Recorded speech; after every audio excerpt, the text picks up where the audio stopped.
الحمد للہ وحدہ صدق اللہ العظیم۔ میرے عزیز بھائیوں، ایک مرتبہ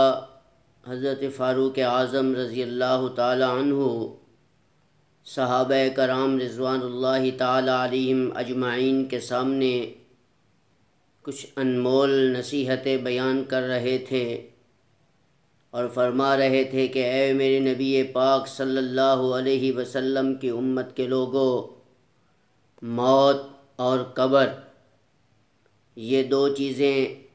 پریشانیوں کا سمندر ہیں، پشیمانیوں کا سمندر ہے، افسوس کا سمندر ہیں۔ حتیٰ کہ ارشاد فرمایا کہ خواہش نفس یہ گناہوں کا سمندر ہے اور نفس انسانی یہ خواہشات کا سمندر ہے، موت یہ زندگیوں کا سمندر ہے اور قبر یہ پشیمانیوں کا سمندر ہے۔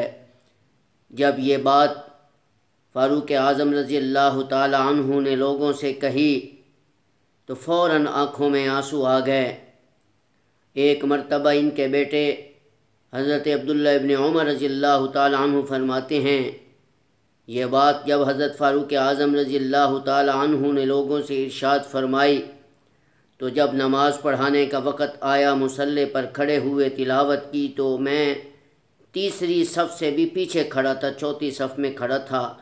تو حضرت فاروق اعظم رضی اللہ تعالی عنہ جو کہ حضرت عبداللہ ابن عمر کے والد محترم تھے، رونے کی آواز سنی میں نے۔ تو عبداللہ ابن عمر رضی اللہ تعالی عنہ فرماتے ہیں کہ جب نماز سے فاروق اعظم رضی اللہ تعالی عنہ فارغ ہوئے تو میں نے ان کے رونے کا سبب پوچھا تو حضرت فاروق اعظم رضی اللہ تعالی عنہ فرمایا کہ بیٹے، مجھے جناب رسول اللہ صلی اللہ علیہ وسلم نے جنت کی بشارت تو دے دی،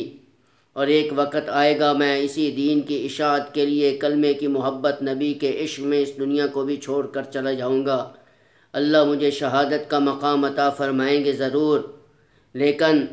میں نے دور خلافت میں 10 سال کے دور خلافت میں 22.5 لاکھ مربع میل پر اسلام کا پرچم بلند کیا۔ مجھے آخرت کی بھی فکر ہے، اللہ کا بھی خوف ہے، اور اس بات کا مجھے ڈر ہے کہ اگر دریائے فرات کے کنارے اگر کوئی بکرے کا بچہ بھی بھوکا مر گیا تو قیامت کے دن میں اللہ کے دربار میں اس کے بارے میں کیا جواب دوں گا۔ کیا کمال کا خوف خدا تھا فاروق اعظم رضی اللہ تعالی عنہ کا۔